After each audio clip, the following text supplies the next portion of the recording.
Secretary Revell just said, we do have a STEM workforce crisis. And to give you a specific number, we have only 24% of our kids out there interested in a STEM career based on SAT scores, SAT surveys. And our goal is to try to get that up to 34%. So one of the goals of the Governor's STEM Advisory Council is to find out ways to do that.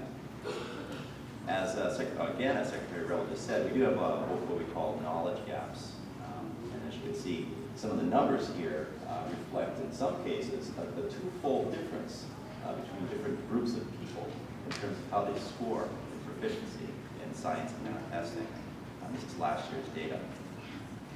And we have a clear shortage of STEM degrees, which is really why Connect exists. It's to try to see what we can do at an early age to try to inspire kids to want to enter these fields at some point. And the Governor's STEM Advisory Council, which was created in October of last year, was done so that we could find different ways, different strategies of how to address this. And as was just mentioned, I'm one of the co-chairs of the Public Awareness Subcommittee, which is Public Awareness Subcommittee : creating and maintaining student interest. So you guys all have to promise to be interested after my talk. Well, as you can see, I go way back in science. I was actually in the middle school science fairs, about some of your ages right now. And in 1992, this is me at the International Science Fair with a guy who was my best friend. We're a couple of nerds, right? And as you can see, things haven't changed too much over the years. This is us at MIT doing some research just 2 years ago. And as we've been saying, curiosity and inquiry, we've been saying these words a lot. Science and engineering are about curiosity and curious minds. And inquiry is the process of answering these questions that you might have right now. Not everybody knows everything. And especially at a younger age, you guys know less. So let me ask you guys a question. Can you identify this material? Anybody know what this is? Kids? Anybody? Raise your hand. Just shout out an answer. What do you think it is? You are correct. How about now? Yes, you win the big prize. So let's say this is a pigeon, right? It probably is a pigeon or a group of pigeons. Let's call it the pigeon hypothesis. How do we know this? Well, we could use evidence. Personally, I'd rather not dig into this too deeply, and if I were him, I'd just take a napkin and wipe it off. So let's move on. These pigeons we see that are ubiquitous, they're everywhere. A lot of people don't know this, but they're actually related to dinosaurs and reptiles and other creatures like that from way back when. And this is actually a more appropriate scale compared to some of the dinosaurs that existed 60+ million years ago. Well, a lot of people think that the dinosaurs died out because of an asteroid or comet that hit the Earth, and birds and mammals and some other groups survived. Well, the pigeons are everywhere now, right? And you think of these guys as these dumb animals just leave various unidentified materials all over your car hood. But they're actually pretty smart. I mean, they survived the mass extinction. They've got to be smart. So I asked this question when I was about your age. I was curious about this topic. I wanted to find out, how did dinosaurs or these bird-like reptiles evolve into birds? And I did a science fair project on it, right about when I was your age. So you guys all know evolution. You've all heard of evolution. Well, a lot of that is done using, a lot of the research is done using bones and chemicals of various kinds, especially you hear the word DNA. But you may have even seen the movie Jurassic Park or been to Disney World and heard about the theory that you could pull DNA out of a mosquito and reconstruct it into a dinosaur.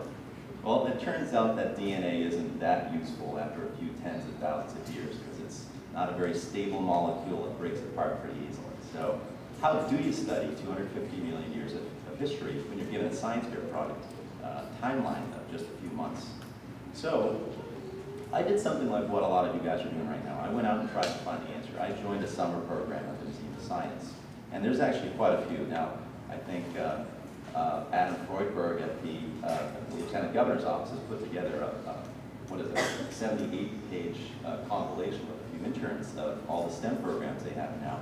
And you know, back when I was trying to get the STEM programs, there weren't nearly as many. And so I hope you guys take full advantage of this. So I took this Museum of Science course out to the Midwest and dug for some dinosaur bones. And it turns out that when you dig deep, you can make big discoveries. So I actually ended up studying eggshells. So evolution could be studied using eggs? Huh? How does that work? So I researched this and found out that there were a lot of people looking at how to identify fingerprints in eggshells. And it turns out you actually can, and they're preserved in the fossil record over hundreds of millions of years. And that's pretty good stuff in itself, but there's not a lot of eggs all over the place that you can just dig up, that you could put a continuous fossil record together. So I was thinking what we call, kids, cross-disciplinary. Okay, that's taking two sciences or two fields like science and engineering and trying to do them at the same time, which is fun. And I ended up finding, through this research, it took about 6 years to do, 4 years of science fair projects plus a couple of years in college, to find what we call a super protein, a protein that's so strong, that's stronger than DNA, it's stronger than blood-borne and other kinds of proteins that it can actually last 200 million years. And you can study it continuously throughout the fossil record. So I asked a lot of people for help when I was about your age. And I got donated time from companies like Cabot Corporation and W.R. Grace and the museum and Yale University. And they gave me time to work on their equipment. It was a lot of fun. And I learned a whole lot of stuff. But I'll tell you what, the summer of science and science in general isn't just about science. People forget that there's a T and E and an M in STEM sometimes. But math is pretty important too.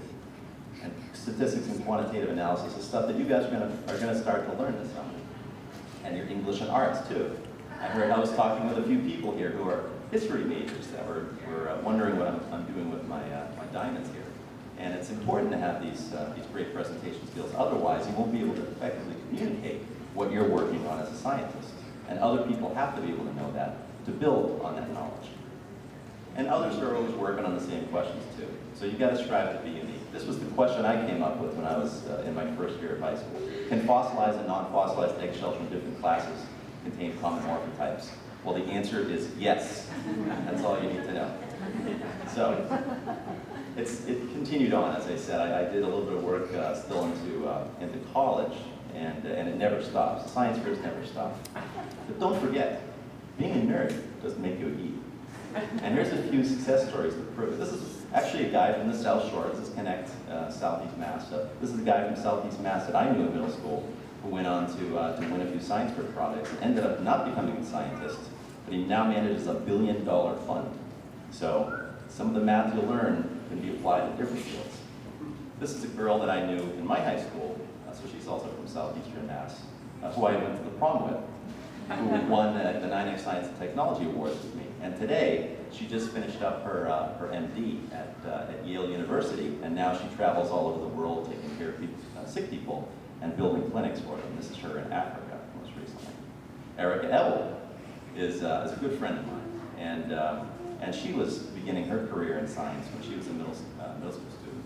And she definitely had some nerd material going on back then, as you can see. But today, she is a former Miss Massachusetts and founder of the WizKids Foundation, which works in my field, in the field of science fairs, trying to go out there and encourage people your age to want to do more science fair projects. And Jim Warden is another good friend of mine.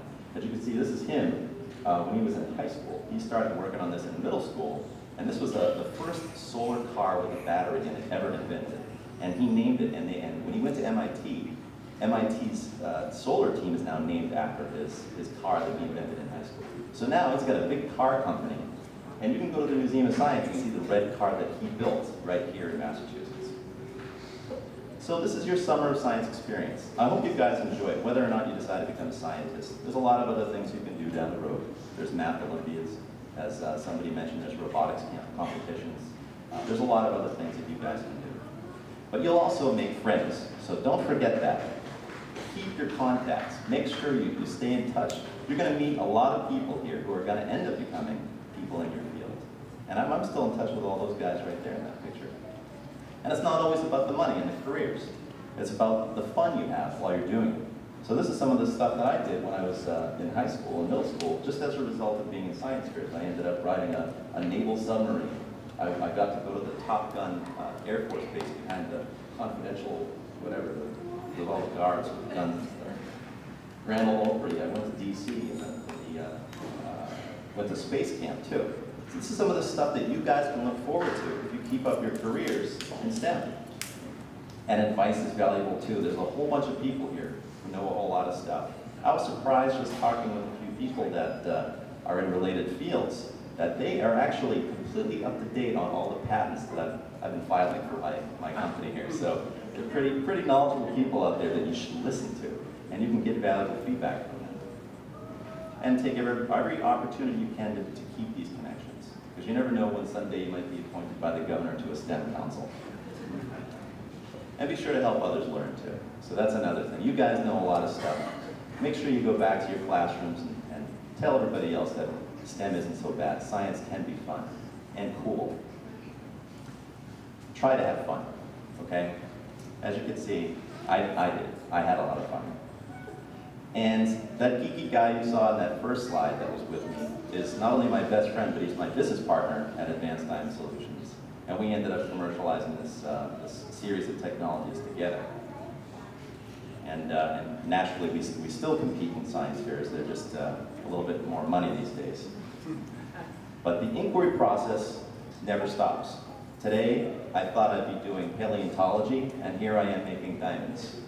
And as part of that, I've expanded from doing boring stuff for the military initially to now doing stuff in every field. Doing stuff for medicine, doing stuff for energy, doing stuff for rockets.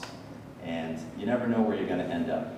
And that's me and that nerdy guy in front of one of our diamond making machines right there. So if you have any questions about what we do, you can come right over here. This is my booth right here.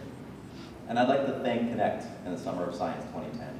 You guys are really doing exactly what the governor wants us to do with our STEM Council. And that is to inspire you guys right there. Guys, wake up. Wake up, guys.